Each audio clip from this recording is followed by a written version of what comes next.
Muito boa tarde, sejam bem-vindos a mais uma conversa aqui na Estação Elevatória de Coimbra, um sítio das Águas de Coimbra, o sítio que deve o nome de Estação Elevatória ao facto da sua função em tempos idos ser precisamente levar a água do rio a toda a cidade, mas agora na nova função a elevação é metafórica. Nós queremos levar cultura aqui a partir do ponto mais baixo da cidade a todos os sítios da cidade e, se possível, do país. E por isso é que estamos a transmitir também em direto num dos canais de Coimbra. Hoje temos a casa cheia por um bom motivo e o motivo chama-se Manuel Sobrinho Simões. Podem pensar, alguns que foram atraídos pelo anúncio, que foi bem feito, então, mas onde é que está o Luís Osório? Bem, o Luís Osório está connosco aqui, como é que se diz, em espírito, só não pode estar materialmente porque teve uma doença que foi repentina e que vai passar rapidamente. E só por essa razão ele teria um grande gosto de estar aqui connosco e pede para relevarem a falta dele.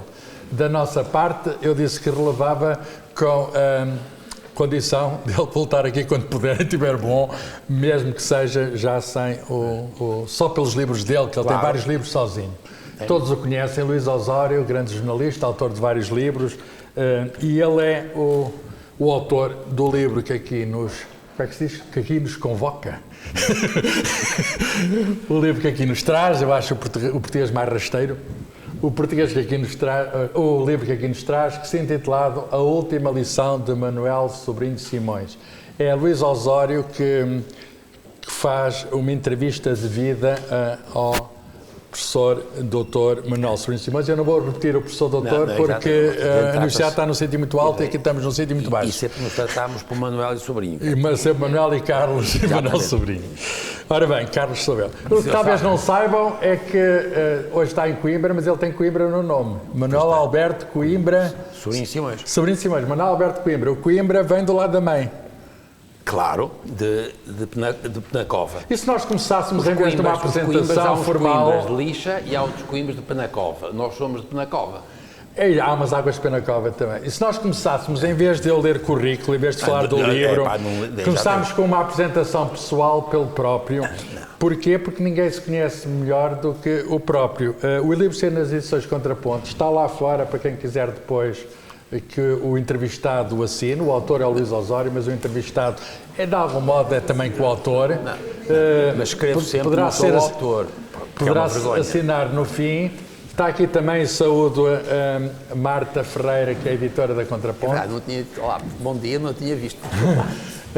E obrigado a todos por terem vindo. Portanto, a minha primeira pergunta é, para estas pessoas que aqui estão, que algumas já leram o livro, porque o livro saiu há cerca de um ano. Foi. Alguns não leram ainda o livro, outros já leram, mas se nós perguntássemos quem é Manuel Sobrinho Simões, como é que o próprio se define? Ora bem, primeiro, muito boa tarde. E eu tenho imenso gosto de estar cá. E tenho muita pena que ele não esteja cá, porque eu só aceito, quando eu aceitei isto, é porque o homem é aqui a falar, porque... Mas eu falo por vez do homem, já te fiz uma pergunta. Mas não é, porque é preciso... Mas só para dizer, portanto, eu tenho muita pena que ele não esteja cá, porque isto foi combinado com ele, já agora, ainda estávamos na Covid, encontrámos-nos na Ordem dos Médicos e eles fizeram-me este desafio, que era uma nova coleção da Contraponto, ao Rui Couceiro. Eu sou muito amigo do Rui Couceiro e gosto muito dele como também, não é só como editor, gosto muito dele como escritor. E com os dois, tanto com o Luís Osório, você importa-se de pensar nesta ideia e eu achei muita graça à ideia, porque eu não queria ser eu, quer dizer, a minha ideia era arranjar uma forma de falar com uma pessoa que eu confiava, com tempo, com calma. Eu achava que era uma última lição, podia ser a penúltima, quer dizer, não fazia impressão. Desde logo, porque já estão, a Marta depois pode explicar, mas já temos, o José Gil já fez, o Júlio Machado Vaz também estava para fazer, mas baldou-se. E o último? E agora ele fez um livro. É o Alexandre Quintanilha, esse é o terceiro volume.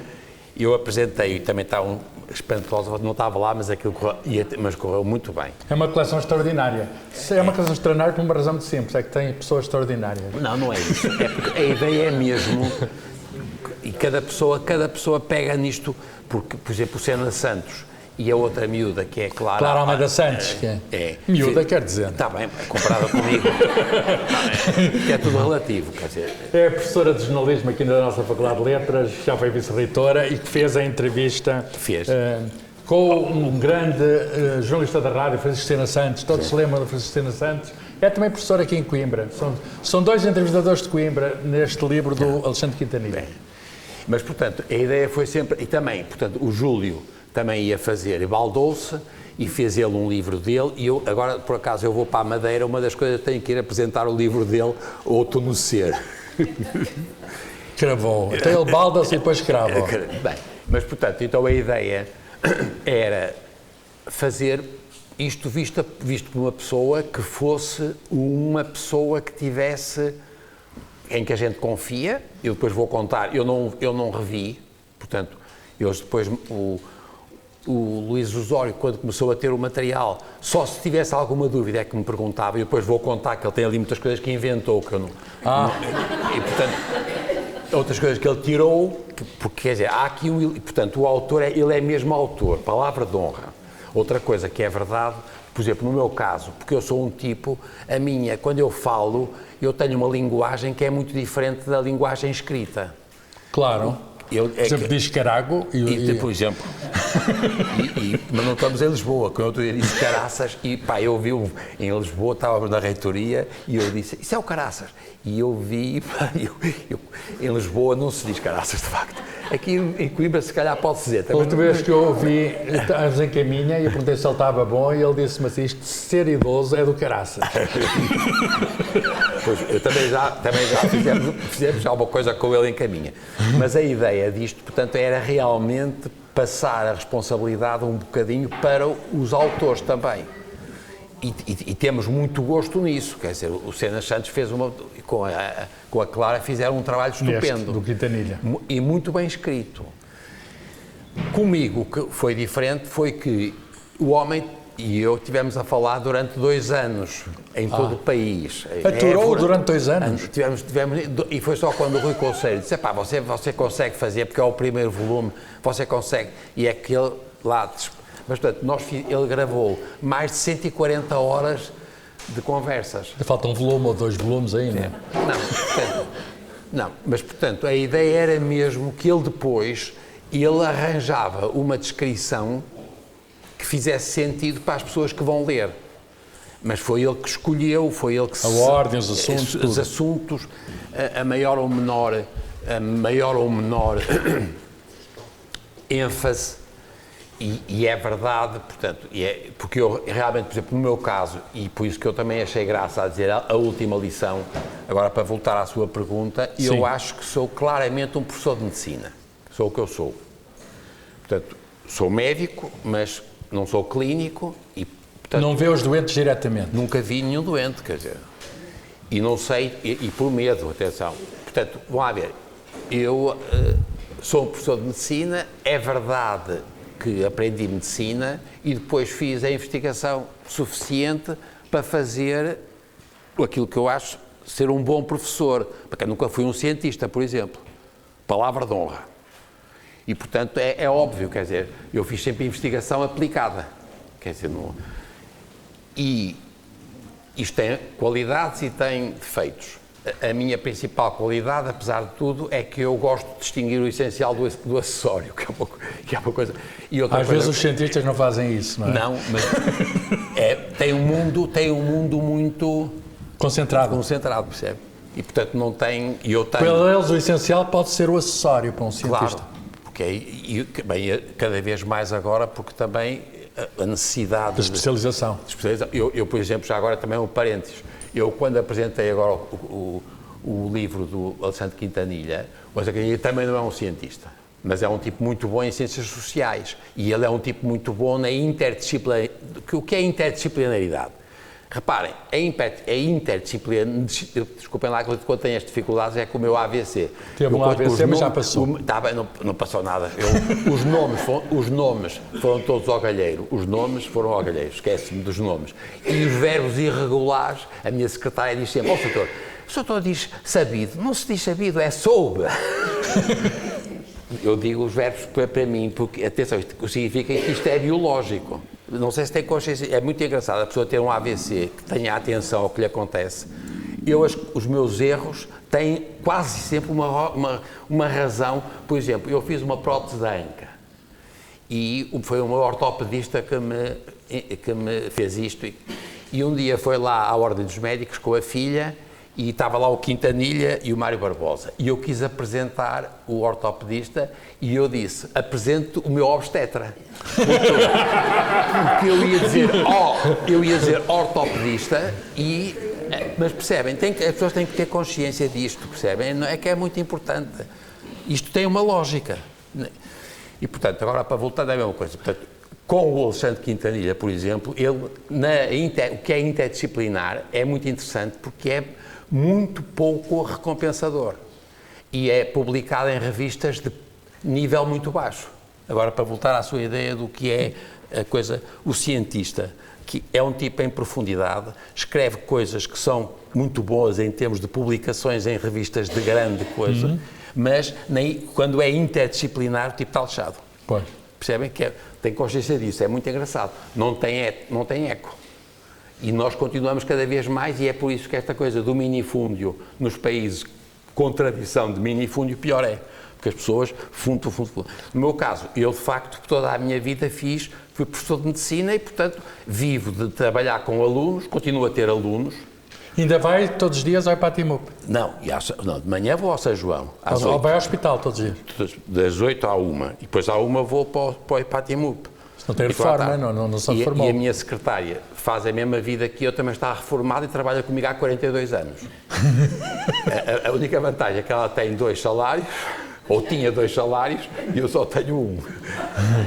Mas, portanto, eu sou um professor de medicina, isto é que vem com isso. Então, mas aqui o Luís Osório, o primeiro capítulo, intitula O Provocador. Aceita este epíteto do Provocador? Agora é ele que começou. Sou eu a provocá-lo? Não, mas é Acha ele. que é um provocador? Não, isso agora depois são truques. A Marta sabe isso melhor que eu, quer dizer. Há aqui um elemento de inteligência, no fundo, para que as pessoas leiam. E, portanto, ele fez... O Provocador aparece com várias coisas que são claramente para tornar a leitura mais interessante. Então eu vou provocar. Mas é porque ele... Reparem, e outra coisa, ele escreve muito bem, o Luís Osório, e eu acho engraçada a maneira como ele escreve. E é verdade que, como eu tenho uma linguagem muito, quer dizer, muito sincopada e muito... E o tipo fez isto muito bem, que transformou esta coisa numa coisa interessante, mantendo essa coisa da provocação. Eu vou ler, já que o Luís Osório não está cá, vou ler linhas dele, que estão na contracapa, que ele define, digamos, o essencial do livro, para descansar um bocadinho, porque estão a ver que o nosso convidado tem um discurso muito fluente, tem um discurso perfeitamente interdisciplinar, começa numa ponta e vai a todas as outras. Diz assim Luís Osório: Manuel Sobrinho de Simões defende que, do ponto de vista da evolução, nunca houve um animal tão eficiente e, em simultâneo, tão desgraçado como nós. E ordinário. E ordinário. Ele não pôs aí. Está bem. Isso é provocador. Eu tenho a certeza que eu disse ordinário, porque eu acho que nós somos muito ordinários. Mas o homem que tem medo de animais e adora plantas, que é ele, tem medo de cães. Adora plantas. Não tem animais em casa, a não ser a família, não é? Não, plantas. Mas tem plantas, muitas plantas. Porque não chateiam, as plantas não chateiam. O homem que diz não ter relação com Deus, mas ser quase crente, isto é uma provocação, não ter relação com Deus, mas é quase crente, considera-se biológico em excesso. Apesar disso, só quando a primeira neta nasceu, é que, apesar de médico e patologista prestigiado e distinguido a nível internacional, percebeu que iria morrer. Isto, de facto, está muito bem escrito. O Luís Osório fecha as aspas, isto é dele. Isto é tudo verdade, não é? É. Portanto, vamos por partes. Eu fazia autópsias e não sou burro. E eu só quando a minha neta mais velha nasceu é que eu percebi que ia morrer. Nunca me tinha acontecido. Percebem que é uma via aos mortos e pensava, isso era para eles, não sabíamos, é connosco. Era para os outros. Eu fazia muitas autópsias. É na altura em que nós, em Portugal, a gente agora somos os campeões do mundo, já há um parênteses. Portugal foi o país que fez menos autópsias de Covid. Nós autopsiámos 4 pessoas que morreram com Covid em Portugal. Sério? No São João. Só. Portanto, batemos o recorde do mundo, porque sabíamos tudo. Percebem? É uma coisa espantosa. Nós autopsiámos 4, só se podia fazer no São João. Diz aqui uma coisa muito engraçada, a propósito, veio uma coisa muito engraçada, a Páginas Tantas, que eu não sei onde é, a Páginas Tantas, diz que os portugueses só colocam uma pergunta quando sabem a resposta. É muito. É verdade, não é? Nós temos muito pouco treino de perguntar. É uma característica muito nossa, não é? Quer dizer, Portanto, não fazem autópsia, já sabem de que é que ele morreu, foi Covid. Não é só isso, é mesmo a fuga à pergunta. Portanto, nós arriscamos muito pouco. Somos uma sociedade que se defende muito. E é verdade aquilo que diz, quer dizer, eu pergunto sempre, mas é verdade, quer dizer, eu pergunto sempre e acontece mais vezes que eu digo assim, acabei a pergunta e eu, por exemplo, for com o inglês, e que são os gajos pedantes, e dizem assim, what do you mean by that? Are you sure? E eu percebo que estou a fazer uma pergunta estúpida, percebe? E eu fico horrorizado com a estupidez da pergunta. Mas é engraçado que eu continuo sempre a fazer perguntas. É engraçado. Tenho uma coisa, que se eu não perceber, eu pergunto. Às vezes faço perguntas muito estúpidas. Palavra de honra, não, mas quer dizer, voltamos agora a discutir uma coisa que se calhar aparece aí em vários sítios, não é? Que é, se eu tiver que identificar aquilo que, em relação, quando eu agora trabalho com os internos, porque eu agora não tenho alunos já, porque estou reformado há 8 anos, mas os internos eu ainda tomo conta da parte endócrina, ainda faço eu com os diagnósticos no São João, etc. O que os meus internos perdeu mais foi o critical thinking, o pensamento crítico. As pessoas não pensar é tão revolucionário que ninguém pensa. Mas eu já bem sem pensar da escola, não é? Quer dizer, eu sei, mas quer dizer, o que eu acho que a gente perdeu mais foi a capacidade de pensar. E o pensar, de resto, passa para mim por perguntar, percebem? Não é ter respostas, é perguntar. E nós temos um problema, em parte também, porque as crianças, eu estou a ver os meus internos agora, que são muito novos, eles querem, por exemplo, ser técnicos, não querem ser patologistas. Não querem ser médicos patologistas, eles querem ser uns técnicos especializados, que são glorified technicians, glorificados, ainda por cima mal pagos atualmente, diga-se passagem, mas não querem ser médicos patologistas. Perderam a abrangência, percebe? Porque não interessa. E isso é isso que, de alguma maneira, torna as pessoas muito dirigidas, agora na profissão também, muito centradas em pormenores ou em técnicas. E esquecem o lado humano. E, claro, o humano que foi ao galheiro. E mesmo de tua maneira, sempre foi ao galheiro. E a medicina interna. Nós estamos com o problema da medicina interna, porque ninguém quer ir para a medicina interna. Porque aquilo é difícil, é uma chatice. Quando a minha filha é médica internista, tem um orgulho nisso extraordinário, mas são cada vez menos. Tem 2 filhas médicas, aliás. Tem um médico e uma médica. Um médico e uma médica. Mas o outro é hematologista, portanto é mais especializado, mas ela não é internista. E vem de uma família de médicos, até ao bisavô, ao trisavô, ainda era médico, do lado da Arouca até ao trisavô. E do lado de Bombarral também é médicos. Também são médicos. Isto é, de facto, parece que há um gene da medicina. Não é. Atenção, isto é outra coisa, palavra de honra. Epá, os genes não interessam à ponta de um chaveiro. Palavra de honra. Quer dizer, atenção, que a pessoa quando a pessoa tem uma deficiência grave, é verdade que aí temos aí um problema. Mas se nós excluirmos os genes defeituosos em que a gente conhece e que a gente hoje em dia conhece muitíssimo bem e sabe, as outras pessoas que estamos aqui, nós somos todos praticamente iguais. Do ponto de vista genético, sim. Muito parecidos. Temos 20 mil genes, com não sei quantas coisas para cima e não sei quantas coisas para baixo, e portanto, por exemplo, eu ser médico não tem nada a ver com o gene, tem a ver com, no fundo, a educação e no fundo, a família e os amigos. Não tem nada, palavra de honra. Atenção, nós temos uma ideia, e é por isso, de resto, que nós temos muita tendência para achar que a genética vai resolver a medicina de precisão. É verdade que nos cancros, porque o cancro é a doença mais fácil de estudar em termos de células, porque aquilo são células todas iguais umas às outras, filhas umas das outras, e portanto a gente ali tem capacidade de fazer, atenção que não é hereditário, estou a falar em genes. Eu sei. Bem, há uns pequenos casos em que é hereditário. Claro, mas são poucos. Pois. Agora, mesmo nesses casos, reparem, isso para mim é verdade, mesmo agora que a gente começou a estudar em profundidade, mesmo no cancro, é verdade que se nós tivermos um cancro avançado e queremos estudar uma forma de tratar esse doente que tem um cancro avançado, nós estudamos quais são os genes que estão alterados se nós tivermos um medicamento que se dirige a esse gene alterado. Portanto, aí é preciso, no sentido da precisão. Mas todo o resto é medicina personalizada, não é de precisão. Reparem que eu estou-me a referir a saber a história clínica da pessoa, saber o que é que come, tudo, o que é que fez. Claro, e a resposta imunitária, e mas pode ter tudo bem. Se é homem ou mulher, se é novo ou velho, quer dizer, esquece. Mas não é uma coisa que me faz confusão no cancro. Felizmente nunca tive, mas conheço casos. Uma pessoa pode fazer tudo bem, mas depois tem um azar e vem um cancro.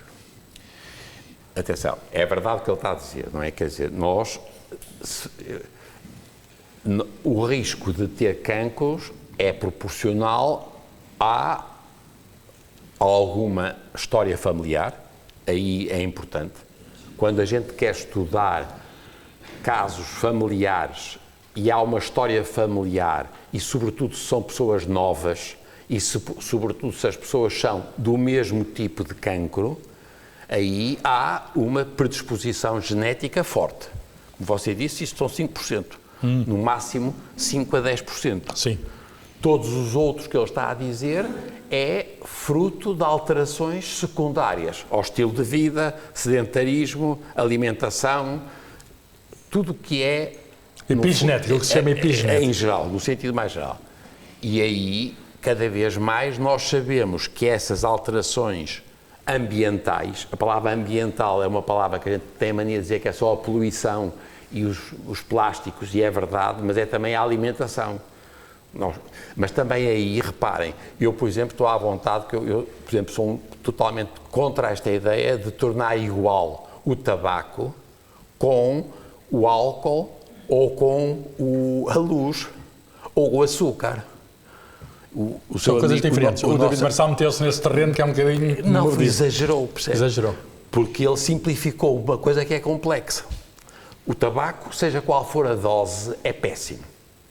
Qualquer, porque é um carcinogénio que tem mediadores que são inflamatórios. Mas ele diz isso, portanto, nesse aspecto tem razão. Tudo. O que ele depois diz é que a luz é uma chatice, pois então não devíamos estar sempre às escuras, nunca devíamos apanhar sol. São coisas diferentes. Desde zero, porque eu penso que têm consciência. Há uns roedores, outra vez, então este é o erro, é engraçado. O roedor também falhou-me. Há uns roedores cegos que vivem na profundidade e que são roedores sem pelo e não têm cancro. É o único animal que não tem cancro. Nas plantas há muitas Podíamos plantas aprender que com ele, não é? Mas anda às escuras. Pois. E não podemos dizer que quando a gente tem luz, o gajo apanhou um bocadinho de luz, percebem? Se não faz isso para a luz, também não faça para o álcool. Deixa-me explicar melhor no público da sexta-feira passada, um amigo meu, David Marçal, e um grande divulgador de ciência, fez um artigo com este título que é apelativo e provocador. Beber vinho, Não, isso é a história do Salazar. O Salazar dizia que beber o vinho era... dar o pão a 1 milhão de portugueses. Beber vinho é dar pão a 1 milhão de portugueses. Ele diz beber vinho é dar cancro a muitos portugueses. Foi a frase dele. E muita gente discutiu isso, alguns... Não, porque é verdade que nós, por exemplo, quando a gente vai ver quem morre em Portugal por causa do álcool, de longe, o pior são os acidentes. São os tipos que estão emborrachados mesmo e apanham... Não é cancro, é acidente. A seguir é insuficiência cardíaca, porque o álcool faz muito mal tem muitas doenças cardíacas que são metabólicas e que é a segunda causa de morte em Portugal. A terceira são doenças hepáticas, que não é cancro, que tem muito a ver com a antiga cirrose e doenças... E só depois é que começa a aparecer, e aparecem sobretudo os cancros da faringe e do esófago. Por exemplo, já agora, o cancro do fígado, só com doses que são obscenas é que a gente tem cancro do fígado secundário ao álcool. Não tem. A mesma coisa, de resto, com o cólon, intestino. Não se tem. A exceção que andamos todos muito preocupados, porque na mama está a aparecer em miúdas, sobretudo miúdas que bebem shots, bebem, portanto, pequenas quantidades de álcool, mas muito vodka, etc. E nós sabemos que o álcool faz muito pior às mulheres do que aos homens, o que é muito interessante, que é ao contrário no tabaco. Portanto, a quantidade de tabaco que é carcinogénio grave é muito mais fácil de produzir nos homens do que nas mulheres, porque é uma diferença brutal. O resto, uma novidade é que as mulheres são diferentes dos homens. Já agora, se não sabiam, se alguém veio cá para ter uma novidade, olha, já agora, em geral, para melhor, não é? É diferente. Mas é verdade. Portanto, nós estamos com um problema do cancro da mama em raparigas cada vez mais novas, que tem a ver, provavelmente, com a obesidade, tem a ver com o álcool, tem a ver cada vez mais com os plásticos, porque nós temos uma poluição plástica. Sei que é cancerígeno, não é? Que é. E ela tem fatores... Eu não falaria do assunto se não estivesse aqui no livro, mas sobre o cancro há aqui uma história pessoal de família, porque o pai morreu de cancro. Mas era um fumador e teve um cancro do nesse pulmão caso, típico. E o tipo típico... Teve aos 70 anos, não foi? Foi. Teve aos 70 e morreu aos 71. Mas era um cancro ainda por cima do tabaco, que tinha uma forma de cancro que é aquele que se associa mais vezes, que é o carcinoma das vias mais importantes. Sim. Ele era médico, ele não viu logo, não percebeu logo. O filho diz aqui que tentou dizer-lhe que aquilo não era grave. Não. Porque ele viu o raio-x, o médico trazia, e ele viu que na parte central, que é porque o cancro era de um brônquio principal, e eles viram uma massa. E eu inventei que era um linfoma dos velhos. Porque ele tinha visto uma massa. Meu pai morreu de linfoma. E com o linfoma tinha tratamento. E, portanto, eu menti. E... Pode-se fazer isso? É ético fazer isso? Não sei, eu fiz. eu tenho, agora um parênteses, eu não tenho telemóvel. E acontece-me de tudo. E quando eu tenho chatices no carro, agora ninguém tem telefones fixos nos cafés nem nada. Portanto, quando eu entro, a primeira coisa que digo, minto logo. Digo assim, olha, logo hoje que eu não trouxe telemóvel, não tenho, importa-se de eu usar o seu. Minto logo. Porque eu chegar a um sítio qualquer e dizer ninguém assim, acredita. Posso telefonar, e ninguém se acredita. Então é uma mentira que não é piedosa, é útil, não é? Quer dizer, precisa de um telefone, se precisar do meu, está aqui, se precisar de alguma coisa... É engraçado, portanto, é engraçado, eu em relação a... Porque eu nunca fui clínico, portanto, eu não sei como é que os médicos lidam com os doentes deles que têm neoplasias e como é que... Não sei o suficiente, percebe? Como é que se faz, o que é que se diz, quer dizer, pode fazer isto ao meu pai, porque, pronto, era meu pai, é outra coisa. Eu não sei como é que se negocia, e sabe isso melhor que eu, quer dizer, como é que se conversa com os médicos, com os seus doentes. É sempre um problema, não é? É sempre um problema. Quando a pessoa, por exemplo, quando há uma doença mortal... Claro, como é que se diz quando... Não tenho experiência nenhuma disso. Olha, vamos falar duas ou três coisas e depois passo já a palavra à assistência. Há aqui um problema que é abordado várias vezes no livro e que é daquelas perguntas que toda a gente faz e depois não temos resposta. É a questão de Deus. O Luís Osório pergunta logo no início e a resposta é muito curiosa. Diz que é quase crente, eu já disse. O que é que significa ser quase crente? É assim. Primeiro, eu tenho medo de tudo. Tenho medo, sou medroso. E, portanto, em relação ao que eu não conheço, eu tenho medo. E, portanto, não me passa para a cabeça dizer que, não sei. Portanto, eu tenho tendência às coisas que eu não... Por exemplo, eu sou muito amigo do Luís Portela. O Luís Portela é um místico acredita naquelas coisas. Eu não acredito nas coisas dele, mas não me passa para... Já fiz com ele até muitas vezes conversas E eu tenho muito respeito porque eu não sei. E, portanto, não vou dizer, isso é uma aldrabice, não sei. Portanto, a primeira coisa é por medo. A segunda coisa que eu acho que estamos todos a perceber... Se não tem pé... Não, mas é outra coisa. É o cérebro. E o cérebro é uma coisa do caraças. E não tem nada a ver com o que é o cancro. O cancro é uma doença muito fácil. Dou-lhes a minha palavra de honra que dentro de 20, 30 anos, mais de 95% dos casos vão ser controláveis. Palavra de honra, não tenho dúvida nenhuma. É só viver mais tempo e a coisa passa. É uma doença, não passa, não passa. Fica controlada. Palavra de honra. Passa a mortalidade. Todas as semanas há novidades, quer dizer, é uma doença muito orgânica, muito cómoda. Os outros animais têm. Tudo, quer dizer, olha, agora de parênteses, agora, por exemplo, nós, em Portugal nós não temos essa mania, mas em Madrid tem a mania agora de gostam muito de coelhas, como animal de estimação. E acho que coelhas são mais limpas do que os coelhos. E o que tem muita graça, as coelhas morrem ao fim de 3, 4 anos. Uma coelha normal. E em Madrid elas começaram a ser muito bem tratadas e ficaram domesticadas. A viver mais tempo, não é? Até aos 13, 14 anos. E velha coelha. E morrem todas com cancro do útero. Percebem? Esticaram como nós. Percebem? É engraçado, fica como nós. Percebem? Quer dizer, Mas voltando ao cérebro. Não, o que quer dizer é que o cancro é muito fácil. O que é extraordinário é como é o cérebro.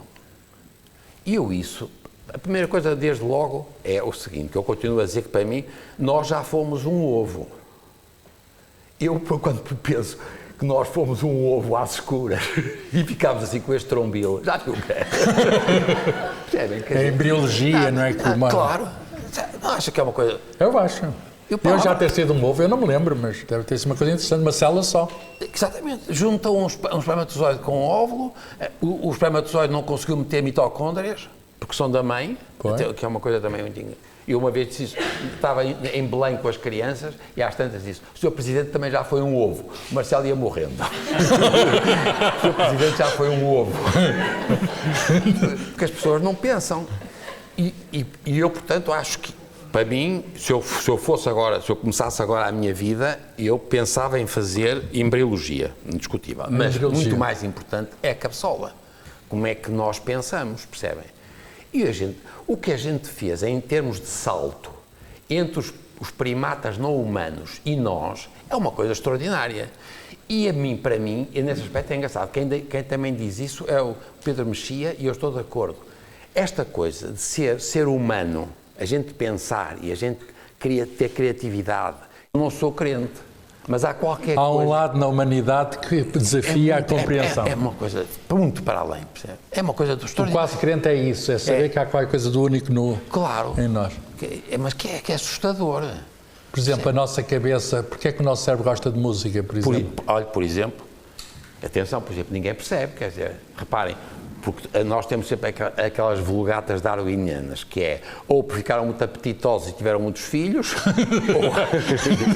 Mas isso é mentira. É a história da carochinha. Não me lixe. Por exemplo, nós soubemos os periquitos e os canários, estou a mentir, não eram os periquitos, foram os canários. Foram nos canários que apareceram a noção de que o core, o núcleo vocal, eles de um ano para o outro, eles mudam o canto, o canário, e tem novos neurónios. Nós tínhamos aquela ideia que nós até aos 2, 3 anos é quando os neurónios se dividem. É verdade que nós nascemos como prematuros e é esses 2, 3 anos que nós aproveitamos para tornar tão importante a educação, e é também por isso, cá fora, não é? E é por isso que o Homo sapiens é pequenino e é muito mais esperto do que o neandertal, porque o neandertal já sai muito formatado. Tinha um crânio maior do que o Homo sapiens. sapiens. E arrasca e matava também as senhoras ao nascimento.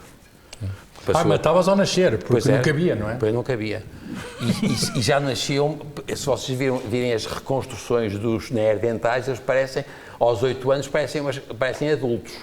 E nós não, nós nascemos como prematuros e é aqui e nós sabíamos que havia divisão celular dos neurónios até aos 3 anos, mas temos a mania de dizer que havia muito pouca divisão. E o primeiro sítio onde se encontrou uma divisão muito rápida e eficiente é o canário, porque no núcleo vocal, que é eles têm neurónios novos e mudam de cantoria. E os que ficam mais apetitosos é que têm filhos. Percebe? Mais é apetitosos no sentido de cantarem melhor, não é? Claro. Mas atenção, portanto, mas isso, é um fator... associamento humano, acho que é separado dos canários, acho eu. Mas repare, o que eu quero dizer, já agora você está a dizer que é muito engraçado isto. Por exemplo, reparem, nós temos um problema que é o seguinte, nós estamos a aumentar o número de perturbações mentais. E toda a gente está a ter aumento das mentais, é muito perigoso, porque a gente não deve usar a facilidade com que se põe nomes às pessoas, as doenças, as perturbações mentais, a gente põe sempre nomes, é uma estupidez. Por exemplo, depressões. Temos alterações, as perturbações, as esquizofrenias, tudo aquilo. O autismo, que também passámos a dizer. Agora, há uma coisa que é verdade, nós continuamos a aumentar o número de pessoas com doenças mentais. Primeira coisa, é verdade.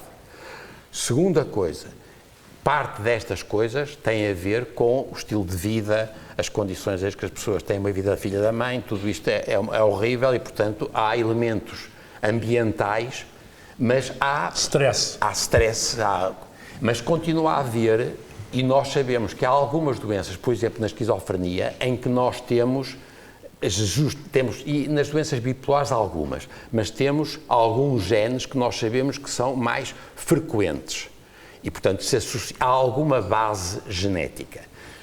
E tem muita graça. Quando a gente foi saber como é que isto estava a aumentar, é muito interessante. Quando a pessoa tem os 2 alelos, o tipo é mais esquizofrénico, digamos assim, eu estou a simplificar, mas é mais esquizofrénico e tem menos filhos.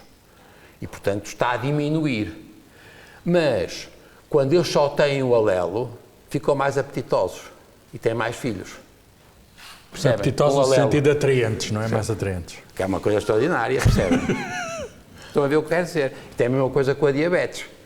Na Índia, por exemplo, é uma coisa extraordinária. As pessoas que têm uma base genética para ter diabetes já devia estar a diminuir o número de diabéticos, porque eles morrem mais do que as pessoas que não são, percebem? Porque é que a gente está a aumentar? Já sabemos a tal coisa ambiental.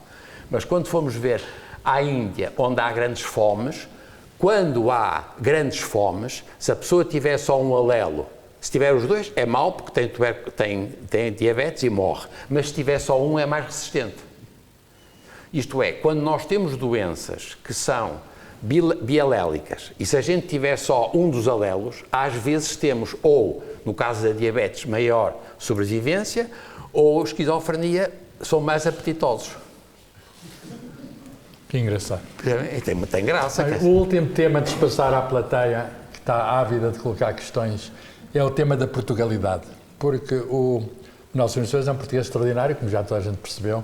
Aliás, tem as maiores condecorações do Estado português e tem um livro, ele próprio, pequenino, sobre portugueses somos. Então a minha pergunta é, portugueses somos como? Quais são os nossos principais defeitos e quais são as nossas principais virtudes? Eu sei que há coisas que aqui já estão no livro, mas para quem ainda não leu, quem somos nós portugueses? Não, eu fiz uma coisa diferente, não é? Eu tenho um orgulho muito grande em ser português.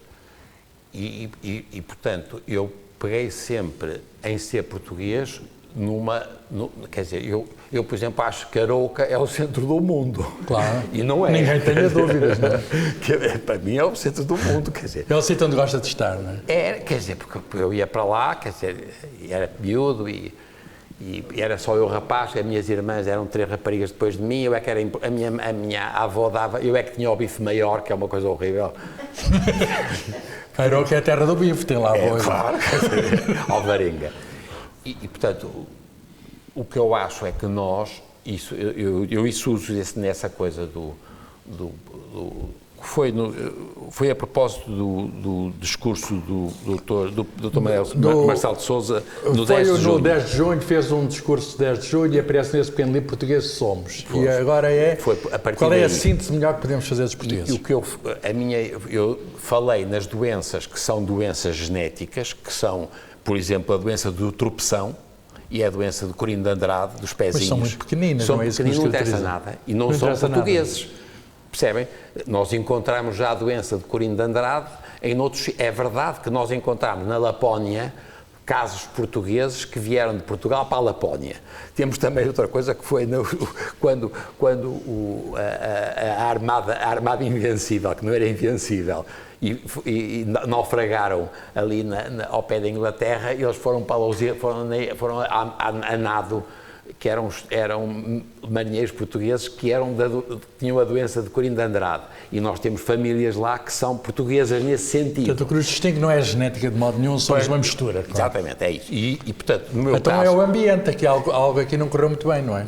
Não, mas agora para dizer o seguinte, e é verdade que eu tenho, acho que é 7%, tenho que até ver, não tenho, acho que são 7% de genes ameríndios e tenho 3% de... Já viu isso? Vi. Fez o exame? E já agora tem uma descendência judia do lado da mãe, não claro. E a nossa interpretação, porque eu tenho 7% de ameríndio e 3% de África. Teve graça quando eu apresento, eu tenho um slide em que digo eu com a minha carinha e digo assim, sou eu, tenho de ser, e os americanos dizem assim, mas é do norte da África. Não, os americanos, do norte da África são como nós. Somos muito parecidos com os eu estou a falar 3% subsaariano, portanto, a África negra, não tem, para amor de Deus, exatamente, claro, quer dizer, e portanto, eu estou convencido que foram mesmo do lado da minha mãe, que eram sefarditas. E o que acontecia? Eles vinham ou do Brasil ou da África e traziam as filhas. Portanto, nós não importávamos, era muito raro importar miúdos mestiços, rapazes, mas trazíamos as raparigas que eram muito bonitas. E, portanto, eu fiquei com 7% de ameríndio. Eu vou pôr a mesma pergunta de outra maneira. Porquê é que Portugal não se desenvolve? É muito periférico. E é pobre, é pequeno, tem uma religião que não ajudou muito, basta isso, não é? A orografia... Mas ao fim de 8 séculos não podia estar assim, quer dizer... Não, mas é muito periférico. Você conhece algum sítio pequeno? Mas a Noruega não é periférico, está lá em cima. Mas também não se desenvolveu. Recentemente sim. Não, mas não se desenvolveu. A Noruega não é desenvolvida? Não, para aquilo que nós estamos então vamos comparar a Noruega e Portugal. Isso é indiscutível. Em todos os aspectos é muito melhor a Noruega. Mas atenção... Isso é muito importante, agora ainda bem que ele faz nisso. Por exemplo, eu vivi muito lá, estive lá um ano e tal, e depois fui, e adoro a Noruega, e é verdade, e você dizer... Os noruegueses prometem e cumprem, há uma grande diferença para os portugueses, não é? Não, mas é verdade que nós não, eles são muito sérios, mas reparem, é impressionante, por exemplo, esta ideia que havia, quando eu era miúdo, nós eu já tinha 19 anos, 20 anos, e nós íamos a caçar escandinavas para a praia? Para as praias e tal, porque a gente achava que as escandinavas eram todas muito livres.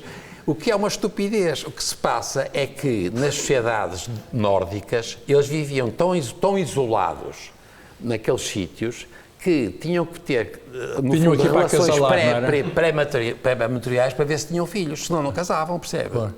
É uma coisa que é assim, nos países nórdicos. Portanto, não tinha nada e, portanto, Portugal é muito periférico, é muito pequeno, a orografia era complicadíssima, e a religião foi uma tragédia. Inquisição. Para não falar já na Inquisição. A Inquisição, não é? Mas não, a religião, eu junto a religião à Inquisição. E os nossos governantes, quer dizer, está aqui uma história curiosa, um dia foi convidado para o Presidente da República, era a sério, não era? Era, mas... E nunca pensou em coisas desse género? Não. Ficou assustado? Não teve medo de ser Presidente? Não. Por estranho que pareça, agora para ser mesmo verdadeiro, eu fui mandatário do Dr. Mário Soares, tive muito gosto mas jurei para nunca mais. Viu o que era a política por dentro? Não, quer dizer, não é, é horrível. Quer dizer, É uma gritaria, não é? não é, quer dizer, e não é, quer dizer, tudo aquilo me assustou. Já agora para falar, já agora tem graça agora me lembrei. Ontem de política. Não, me lembrei, não, porque ele não disse. Há ali umas perguntas que o Luís Osório, há várias coisas ali. Uma vez já lhe disse, acho que a Marta sabe, que eu já lhe disse, que é aquela coisa quando ele disse, estávamos em Évora e ele está a dizer, e eu bebi um gin tónico e o Manuel Sobrinho bebeu um chá de camomila. Opa, eu nunca na minha vida bebi... Aquilo é literário, o chá de camomila é literário. Não, e eu não tinha lido, mas os meus filhos... o pai deu alguma vez o pai bebeu... Não fui. Ele já não diferenciava o que é que está Este livro chegou à 6ª edição e vai continuar com a vossa ajuda a vender e tem erros ainda que não foram emendados, como o chá de camomila. Mas só contar esta porque ele também... Mas tivemos uma altura em que o Luís Osório quis fazer assim, não, agora vamos fazer uma coisa, os políticos, eu vou dizer nomes políticos e você está diz... aqui. Pois, bem. Diz todos. Não, diz, e até por acaso eu fiquei chateado porque eu depois sou um tipo muito direto e é uma estupidez que eu digo ali coisas que não... Cavaco Silva, António Costa, não, mas deixa Guterres, não vou dizer nada, Álvaro Cunhal. Mas olha, o Portas ficou contente com o que disse dele. Não, porque, por exemplo, disse uma coisa que é uma estupidez. Porque eu disse, no meio desta porcaria, para que é que eu tinha que dizer que eu gostava mais dos comentários do Paulo Portas do que do Marcos Mendes. Do Marcos Mendes, eu sou muito amigo, eu sou amicíssimo do Marcos Mendes. Para que é que eu tive que dizer? É uma estupidez. E se eu corrigisse, eu tirava-lhe aquilo, claro. Não editou, porque é uma estupidez. Não, claro que não. Mas eu fiquei mesmo porque é uma estupidez, percebe? Porque é que eu vou dizer isso, percebe? Então, o Mário Soares vem ter consigo e diz essa coisa. Não é isso. Estou a contar porque ele não contou, o Luís Osório. Porque o Soares, eu adorava o Soares e tinha uma admiração pelo Dr. Soares, não sei o que era. E depois disse assim, Ampassan também disse, e também acho muita graça ao Santana Lopes. Está aqui um grande elogio ao Santana Lopes. Não, digo que achei-lhe muita graça. Ele tem piada, tem. Eu achei-lhe graça. E depois expliquei porquê. E ele aí cortou. E agora vou contar, porque também foi o que eu contei. Quando ele foi primeiro-ministro... Santana Lopes, 1 mês ou 2. Sim, foi. Telefonou, eu não tenho telemóvel, mas ele telefonou-me lá para o meu serviço, queria falar comigo. Eu nunca tinha falado com ele. Era primeiro-ministro e telefona para a Patimu. Sim, queria falar comigo. E foi uma simpatia. Então para que era? Ele tinha acabado de chegar lá e queria fazer um Conselho de Ministros fora de Lisboa, que ia ser em Évora. E queria muito que fosse eu o tipo que ia fazer o discurso para falar com as pessoas. O Estado do país. O Estado do país. E um tipo simpaticíssimo e tal. E aí, que é que lhe disse que não? Porque é assim, porque eu disse, está bem, então vamos a isto. Tem o senhor contar comigo, eu acho muita graça e tal. Mas olha, então qual é que é o assunto? E se ficar, o senhor fala do que quiser. Acabou aqui comigo. Eu não vou a coisas destas. Não vai ao Conselho de Ministros falar do que quiser, não. Aqui está bem, vai no Conselho de Ministros. Percebem, quer dizer, tem graça, quer dizer. E depois até Ampassan, depois, eu contei isto à Maria Céu Machado e ao João Lobo Antunes, e foi o João Lobo Antunes que foi lá fazer esse número a Évora. Mas eu disse, eu não, porque eu tive vergonha. Você vai lá e fala do que quiser. Eu disse, não, o senhor faz uma coisa sobre saúde e eu vou lá falar. Portanto, mas ele não meteu essa parte, percebe? Portanto, só para dizer que... Mas voltando ao Mário Soares, o Mário Soares se lembrou, de certeza que... Não, o Dr. Mário Soares queria derrotar o Cavaco Silva. Exatamente, era a única coisa que ele estava-se nas tintas para o resto todo, percebe? já tinha sido. Quando ele também já foi, eu pedi-lhe para as alminhas, não se meta nisso, porque é que o senhor vai meter nisso? O senhor é velhinho, eu sou velho, o senhor está velhíssimo, para que é que... E ele quis, e depois ele queria arranjar. E pronto. Portanto, a política assim é uma coisa que vota, enfim, como todos nós, cidadãos, mas nunca lhe apeteceu passar para o lado de lá. Não, mas repare, agora também para dizer o seguinte, porque eu gosto muito do poder, por estranho que pareça. Engraçado. Atenção, o que é que quer dizer com isso? Quer dizer, no Ipatimu tem algum poder ali no hospital? Claro, e a Faculdade de Medicina, as instituições e... Ter poder nas instituições, para mim, é crucial para fazer alguma coisa, percebem? E eu achei sempre que na política havia muito pouco poder real, percebe? E de resto disse isso, também ele não meteu aí, mas é verdade, quer dizer, eu acho graça ao poder. Quer dizer, e até já tantos, e por acaso não me deu para ganhar dinheiro, porque se calhar não conseguia, também fui esperto, porque há uns tipos que querem ganhar poder através do dinheiro. Nós queríamos ganhar através de ter uma instituição que fosse muito sólida e ajudou a faculdade. Quer dizer, nós, apesar de tudo... O IPATIMUP, de certo modo, é o seu maior legado, não é? Porque traz aquilo do zero, não é? Não foi com muita gente. Sim, mas... O Zé Mariano foi um tipo... Todos nós nos lembramos de Zé Mariano. O nosso reitor, que ainda está vivo e que é fora de série, que é o Alberto Amaral, foi estupendo. Nós tínhamos um grupo excepcional na faculdade. E depois fomos buscar à Faculdade de Ciências, à Faculdade de Farmácia, portanto, a gente... E na altura podia-se fazer o que se quisesse. Se eu tiver que identificar o que nos caracterizou o pós-25 de Abril, foi a liberdade e foi deixar-nos fazer aquilo que a gente queria. E quando a gente teve possibilidades, fizemos. E, portanto, foi... E eu agora, desculpem, também, agora é para gravar isto, que é uma coisa importante. A Liga Portuguesa contra o Cancro é de longe a instituição em Portugal, destas ligadas com o cancro, que tem mais filantropia. Mas a seguir, no mesmo nível, é o IPATIMUP. Vocês têm programas para recolher...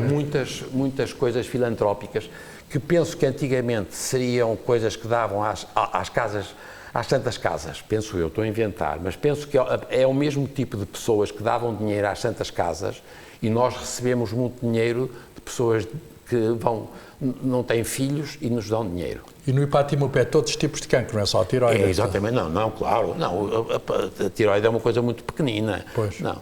Aliás, exato, o cancro de tiroide é muito raro.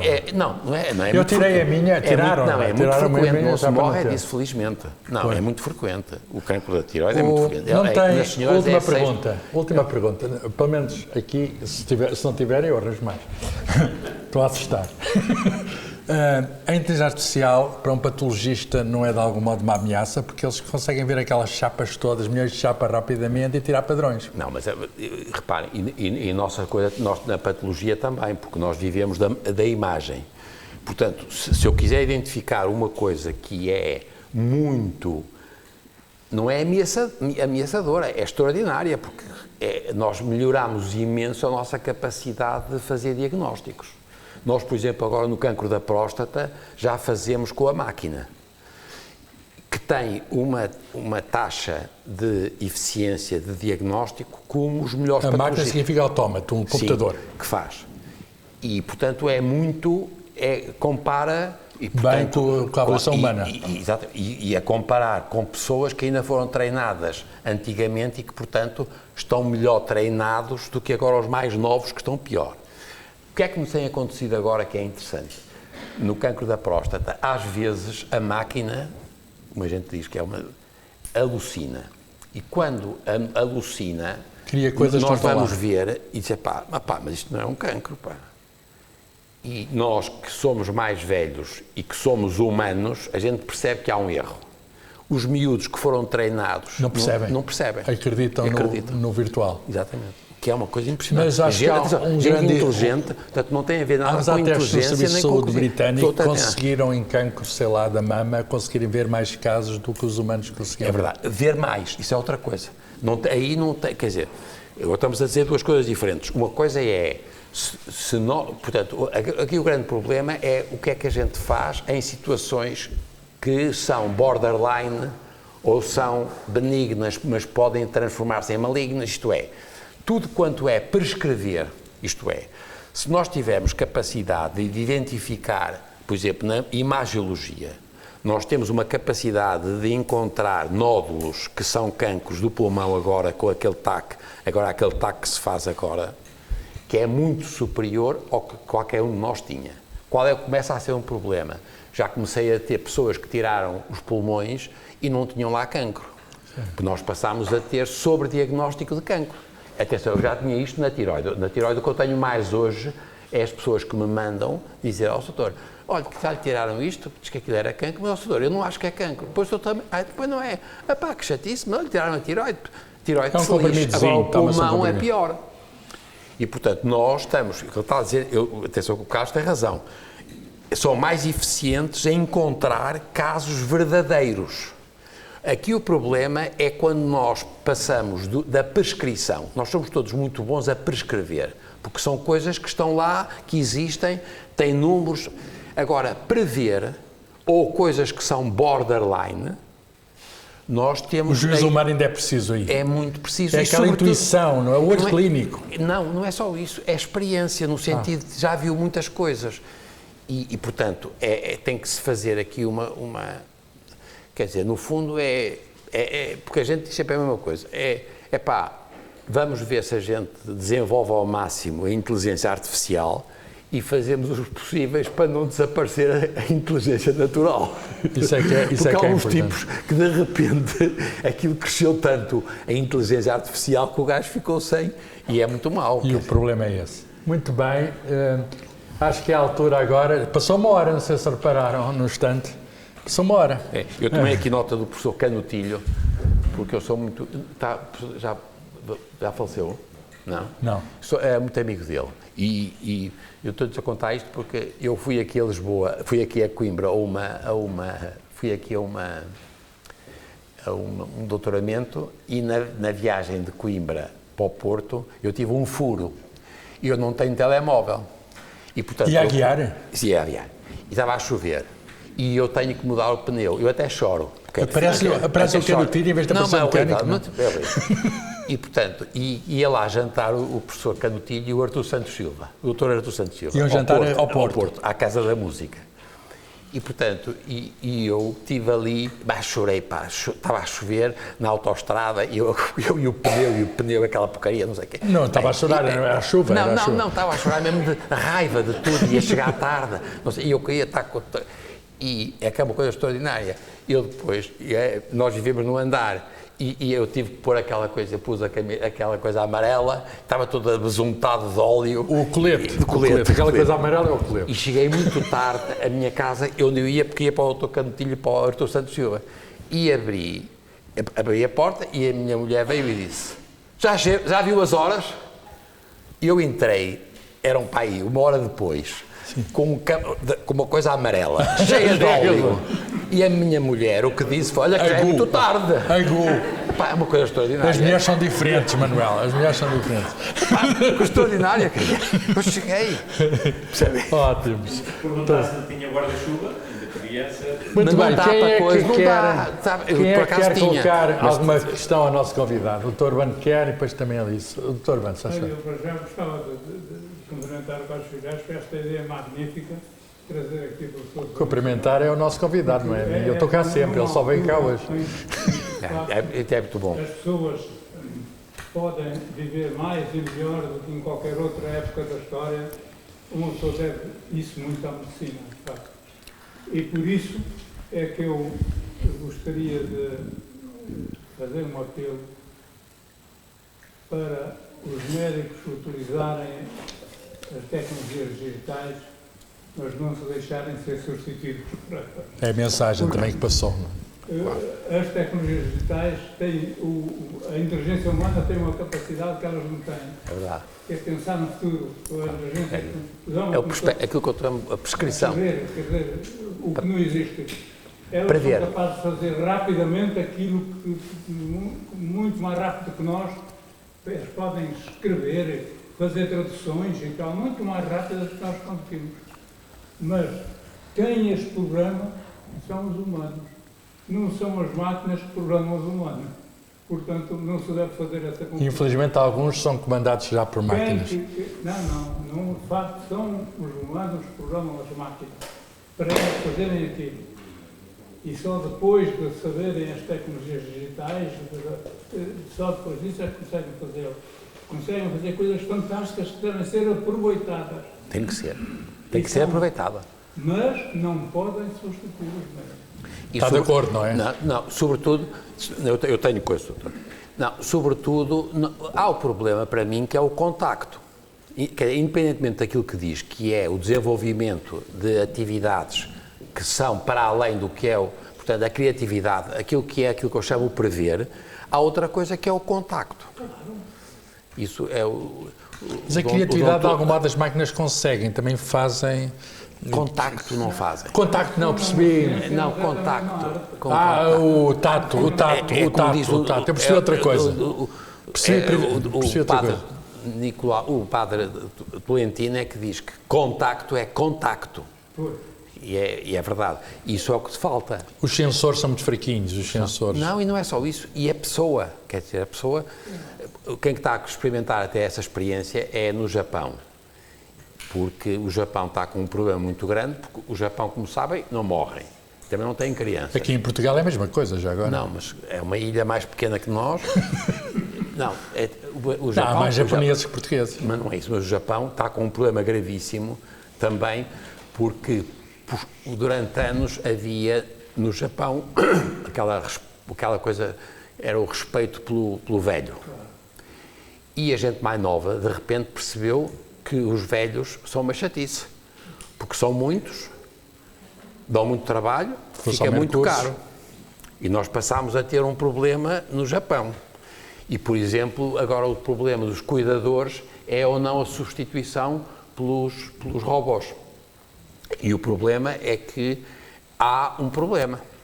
E o Japão vai ser, para mim, é a sociedade que eu acho mais típica, que nós devemos seguir, porque temos que saber o que é que vamos fazer. Olhar para o Japão e ver o que está a passar, não é? Acho que sim. Já lá esteve, não é? Já lá esteve. E achou aquilo muito estranho, não é? Mais tempo e paga-se alguma coisa por isso, não é? Não, mas eu fui lá muitas vezes. Fui muito a mentir. Fui lá assim trabalhar, fui 3 vezes. Depois mas fui 3 vezes trabalhei lá. Mas fui mais vezes à China. Eu na China aprendi sempre muito. Eles aprenderam e eu aprendi na China, porque são como nós, são comerciantes, devem ter connosco, trocam, perguntam. E sempre. Os japoneses, eu ia lá, eu vinha de cá, quer dizer, é um mistério, não é? Não dizem nada. Não sei, quer dizer, eu depois... não interagem, não é? Os japoneses não interagem. Não sei, o reitor lá da minha universidade veio cá ao norte, ao Porto, e depois eu levei-o para Âncora. E andámos 3 dias, andei 3 dias a mostrar-lhe Melgaço, tudo, quer dizer, tudo, Jerez, não sei o quê. E quando à despedida disse, Manuel, it's beautiful. What do you do here for fun? Você gostou muito, o que é que vocês fazem aqui para se divertir? O homem, ao fim de 3 dias, o japonês, que eu andei a mostrar-lhe aquilo, tudo, Melgaço, Soalheiro, tudo, Alvarinho, tudo. Manuel, it's beautiful. Hoje não percebeu. What do you do here for fun? Eles espartam, Não lhe deram uma cerveja? Não sei, não sei. Já chegou. Antes de mais, queria agradecer muito esta lição de vida que foi muito apresentada. Não é a última, vai continuar a dar lição. A pergunta que eu queria fazer, porque falou aqui muito tempo, é que eu ouvi uma vez numa estação de casa, a televisão, dizer que nós todos vamos ter uma vez cancro. Já temos. Depois falou aqui também que daqui a 20 ou 25 anos, 95%... Foi, também disse hoje, também já disse aqui. Digamos que... É verdade. Quer dizer, não é... Acontece, vai. Mas o cancro vai se tornar como uma doença... Crónica, habitual, permanente? Não, vai porque nós ficamos mais velhos. E não é só um cancro. Nós, hoje em dia, praticamente todas as pessoas, a partir dos 75, 80 anos, quando nós fazíamos autópsias, as pessoas tinham às vezes não se percebia, mas estava lá dentro. Tinham cancros. O cancro, nós temos que perceber o seguinte, com a idade, nós temos primeiro, a pessoa teve muito mais alterações ambientais durante a vida. Está mais exposto ao ambiente. A tudo. Foi exposto e está a esticar a vida. Voltamos à tal história da coelha de Madrid, porque elas vivem com 13 anos e têm cancro do útero, e aí estrogénios, é porque têm. E as pessoas que ficam mais velhas, nós temos perda da capacidade de corrigir erros, que é o que nos acontece, todos nós.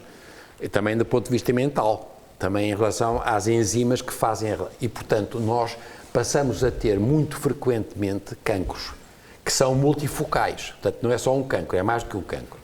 Agora, reparem, o cancro é uma coisa que nasce dentro de nós e vive da nossa energia. Não é uma coisa que vem da eletricidade nem das partículas. E nas pessoas que são pessoas muito velhinhas, não têm energia. Portanto, não há possibilidade de ter um cancro mau, não tem força, não tem energia, percebem? É por isso que nós temos nos adultos jovens, que são os cancros que nós temos mais dificuldade. É onde nós temos nós vimos a rasca. As crianças também não. Outra coisa, em Portugal não está, outra coisa que se diz, continuamos a ter cerca de 400 casos de cancro por ano. Em Portugal não se modificou. Mas que é infantis? Sim. Leucemia, as coisas assim? 400.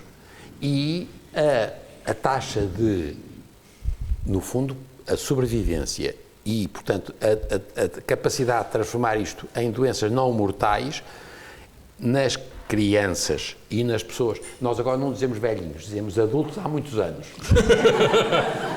Nos adultos há muitos anos, nós temos bom prognóstico. Quem tem mau prognóstico são os adultos jovens. E, em parte, porque têm muita energia. Claro, aquilo começa a multiplicar-se. É impressionante, percebe? Portanto, é verdade isto. E já agora também, desculpem só, porque um tipo que se doutorou comigo, chama-se Filipe Sansonetti, e há muitos anos nós não tínhamos tratamento para o cancro do pulmão. Portanto, a gente internava as pessoas no São João, se fosse cirúrgico tirávamos o pulmão ou a parte do pulmão, senão não havia tratamento. As pessoas ficavam só com coisas de bem-estar, tiravam a dor e as pessoas iam morrer no São João, lá. E nós estudámos 120 e tal, eu não me lembro, era menos de 130, não sei se eram 120, não interessa, 126, 127 casos de cancro do pulmão de pessoas internadas no Hospital de São João, mais homens do que mulheres, mas havia também mulheres, e que nós tínhamos um aparelho que via se as células estavam a dividir muito, portanto, a proliferação, a divisão das células, e a gente via quanto é que eles iam morrer. E, portanto, o que a gente esperava era que quem tivesse a dividir-se muito eram os que iam morrer mais depressa. E ele fez um doutoramento espantoso, porque ele disse o contrário. Quando as células não estavam a dividir-se é quando eles iam morrer. E era a falta de energia. Era ao contrário. Portanto, os cancros que estavam a dividir-se praticamente nada, eram os de longe os piores, porque era a falência do sistema. Percebem? Que já não há metabolismo, nem... Porque o resto tem que ver da energia, percebem? Que nem o cancro cresce, não é? Claro, não. Exatamente. É isso. Teve um caso doloroso na sua equipa, da Raquel Seruca, não é? Que eu conheci. Nova. O que é que uma pessoa diz do cancro nessas alturas? Quando é uma pessoa nova, caso raríssimo. Um talento enorme, não é? Ela teve um cancro da suprarrenal. Eu vi na minha vida 5 ou 6. Portanto, e foi logo uma das colaboradoras mais próximas. E eu adorava, é uma mulher extraordinária. E ela tem outra coisa que é horrível, porque ela era um cancro da suprarrenal que produzia corticoides. E, portanto, era um cancro funcionante ainda por cima. Geralmente os cancros deixam de funcionar, porque se as células estão a proliferar ou estão a sobreviver, não estão a fazer as hormonas. No caso dela, que era nova e tinha muita força, ela conseguiu continuar a produzir corticoides e fez coisas de desequilíbrio, por exemplo, de sódio e potássio, que foi horrível. Portanto, ela morreu muito mais por alterações metabólicas e de desequilíbrio eletrolítico do que por cancro. Foi horrível. Mas eu nunca tinha visto um caso assim, percebe? Foi uma coisa, digamos... E não tínhamos tratamento. Agora há um tratamento para o cancro da suprarrenal, mas é muito tóxico e não tem grandes resultados. É uma coisa que é rara, mas quando dá... Claro, são esses.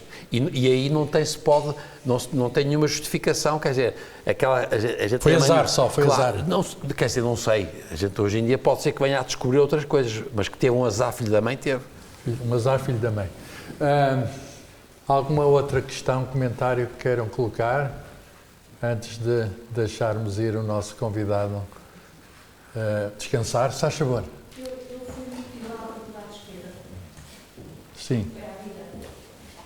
E já tenho 87 anos, e ando a tomar medicação, ando a tomar agora uma anti-hormona. Mas teve uma neoplasia da mama. Sim. E que idade tinha? Foi há 3 anos, portanto eu tinha 84 anos. É muito raro. Não sou velha. Eu sei. É muito, Não, é jovem há adulto muito muitos tempo, é anos. só isso. É como eu. Adulta com 87 anos, mas tenhamos este tipo. E então, o que é que acontece? Aquele anti-hormonante É um anti-estrogénio. muito calor. Claro. Eu fico doida com aquilo. Parece o ar. Isto está a mandar um comportamento que eu não tinha. Eu não sou bem disposta, de vez em quando, também, tinha algumas coisas. Era bem disposta, que eu sei. Ando constantemente ansiosa, aborrecida, não sei o que é que tenho de fazer, porque eu assumo que é uma coisa brutal. E fico muito cansada, porque também tenho aqui uma coisinha que é. Não é bem uma consulta, mas é um comentário. Mas é verdade, eu não sei o suficiente para começar a dar opiniões, porque eu nunca vi um doente. Eu dei uma injeção no rabo de um tipo. O meu único médico, o ato médico que eu dei uma injeção ao pai no 4º ano de medicina, tive que dar uma injeção no rabo de um tipo. Eles obrigaram-me. Mas E ele gritou. não, que me lembro. Outra questão. Mas é Faz verdade. favor, está aqui o... Agora, aí mais atrás, espera aí, primeiro. não, agora só para lhe dar uma ideia, agora desculpe, o que é muito importante o que está a dizer é o valor do metabolismo. Voltamos àquela, não é genética, é muito mais os aspectos ligados com o metabolismo. Portanto, porque no fundo tem uma espécie de manifestação que é parecida com a manifestação como se tivesse uma menopausa, por exemplo. Está bem, mas é um... Faz favor. Eu gostei imenso, mas eu vou voltar àquele tema da questão de ser um país periférico na Noruega. Porque eu fiquei muito chocado quando estava a ler um livro que a pessoa tinha dado aulas logo, porque de facto nós temos a ideia de outros países como sendo uma coisa, um paraíso, mas às vezes não são. Portanto, não sei se... Não, repare, atenção, eu aprendi imenso na Noruega e a minha família foi comigo. E a Noruega é extraordinária, no fundo, pelo respeito pelas mulheres e pelas crianças. E, por exemplo, para os miúdos que têm problemas. Portanto, há um apoio da sociedade extraordinária porque eles têm, de facto, uma comunidade.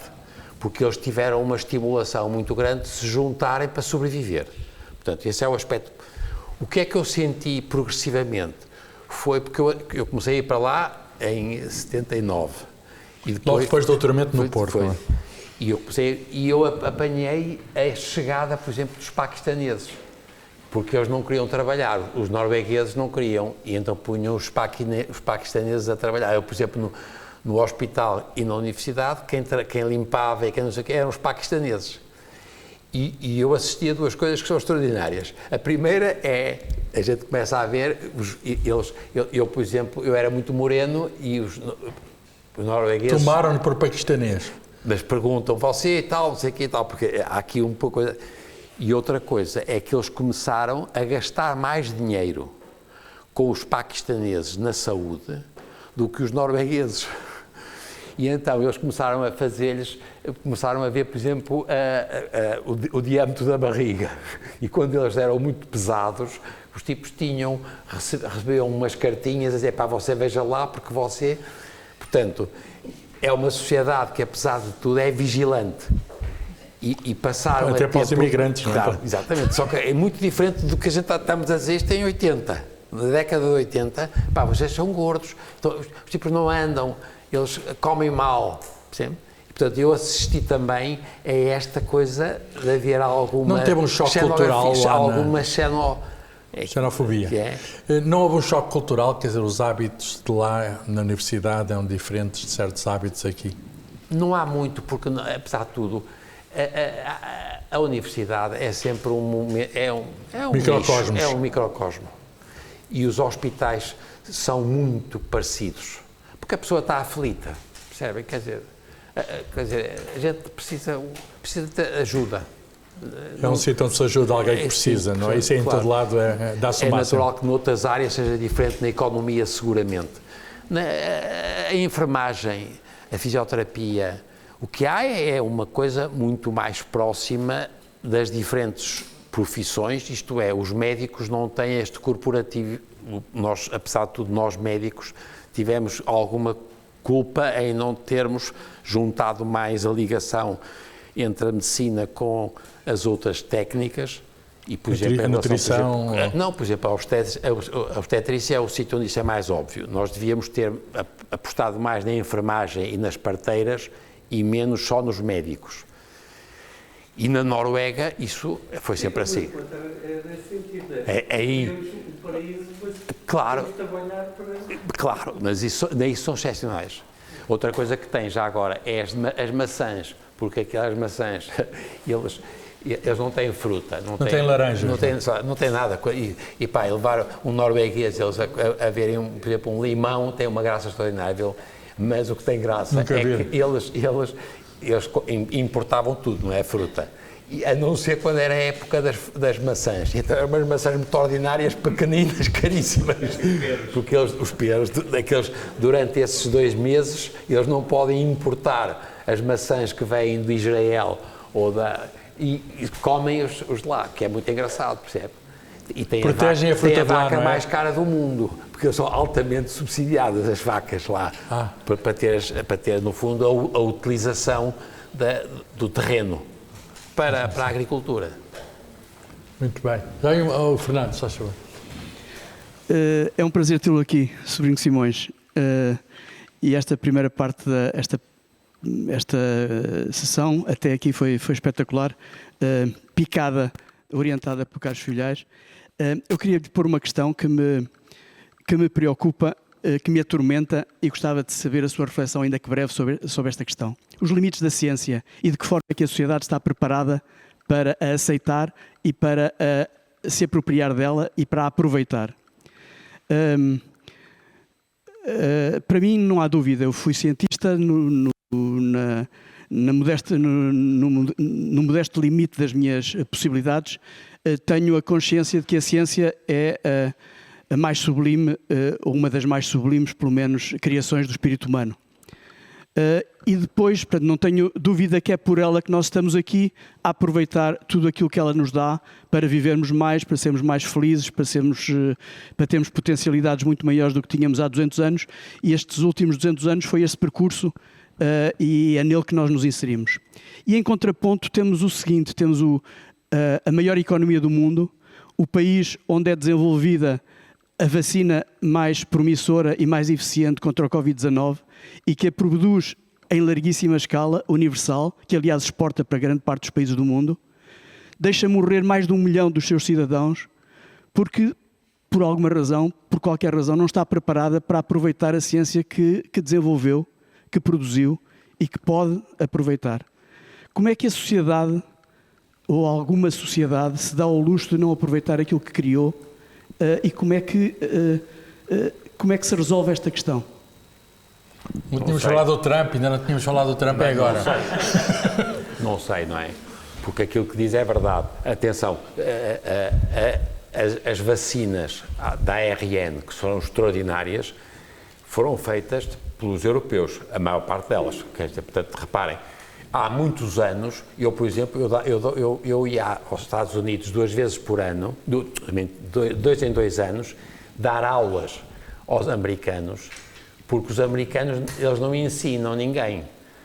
Portanto, eu era professor de patologia e era pago pelos americanos para lá vir em agosto, de 2 em 2 anos, fazer coisas de 2 meses para treinar os patologistas que estavam a ter dificuldade de passar de ano, porque eles não ensinam, quer dizer... Quer dizer que não ensinam? Os Estados Unidos não têm, os tipos bons não perdem tempo em ensinar. E nós na Europa... são investigadores. Claro, são todos investigadores, são os cientistas. Nós tínhamos uma ideia europeia que era trazer os tipos das trevas. Eu, por exemplo, que eu sou um professor, eu adoro ir. E ainda por cima tinha tipos que falavam mal, falavam coisas em francês ou em espanhol. Portanto, onde eu quero chegar é que eu acho que isto é muito de mais. Não é só americano. A Europa, de alguma maneira, criou aquilo. O que é que eu sinto sempre é que nós cada vez estamos mais centrados no indivíduo, quer seja do ponto de vista económico, quer do ponto de vista, do ponto de vista do poder, etc. E aquilo que a mim me faz falta é as ciências sociais e humanas. Nós, por exemplo, somos muito razoáveis em psicologia individual e somos péssimos em psicologia social. Nós agora, sociedades, repare, não sei como será na Ásia, mas quer nos Estados Unidos, quer na Europa, nós somos de uma fragilidade brutal na psicologia social. Portanto, aquilo que diz é porque é que nós não temos, sem ter agora, mas não sei, mas eu penso que devia passar por estimular uma capacidade de aumentar a relação com os outros. Não tenho alternativa, mas não sei. Como é que se faz isso, não é? Não, claro, mas isso é o problema. Mas isso é o domínio da política, não é? Mas é um problema. Porque é que nós não somos mais... Solidários. Sim. O solidário, é verdade, o solidário é bom, porque o solidário tem a mesma origem de solitário.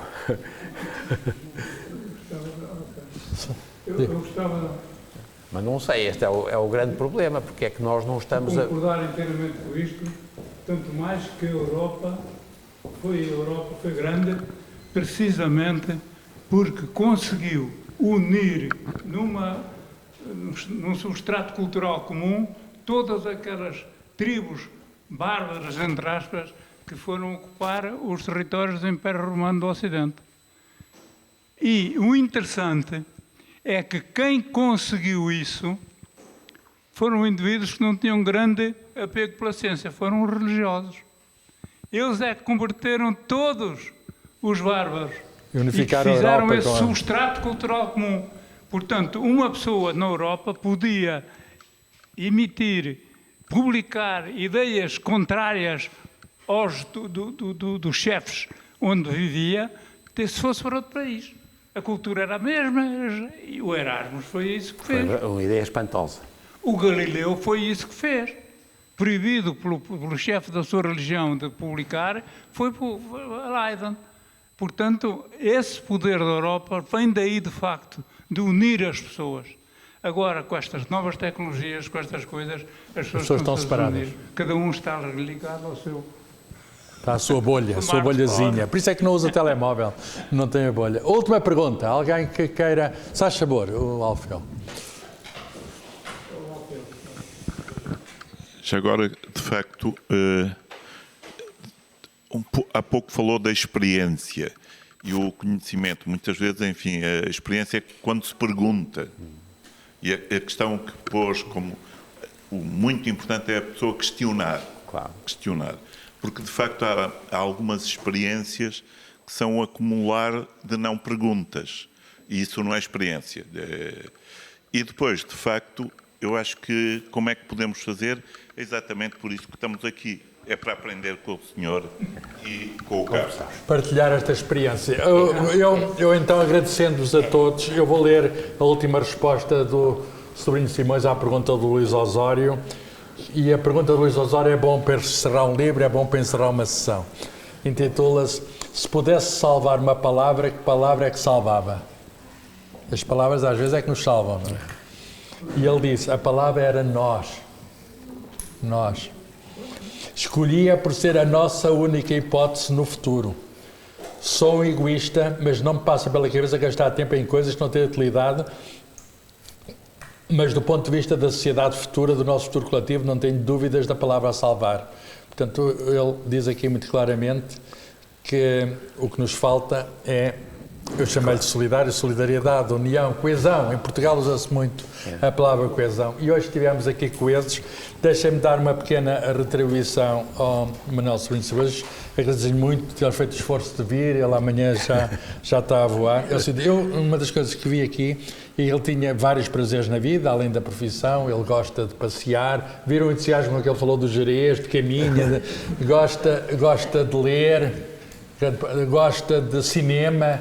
E eu vi aqui que o jogador favorito dele é o Woody Allen, que também tem essa ascendência judia. E o Woody Allen acaba de publicar o seu primeiro romance, que eu lhe trago aqui para oferecer, que se passa com o Baum Woody Allen, porque eu reparei aqui que ultimamente não tem lido muita ficção. É verdade, diz aqui isso. Então tem aqui uma oportunidade. O Woody Allen, o primeiro romance dele, que é um senhor já de idade, novo há muito tempo, para uma pessoa cada vez mais nova. Muito obrigado. Muito obrigado.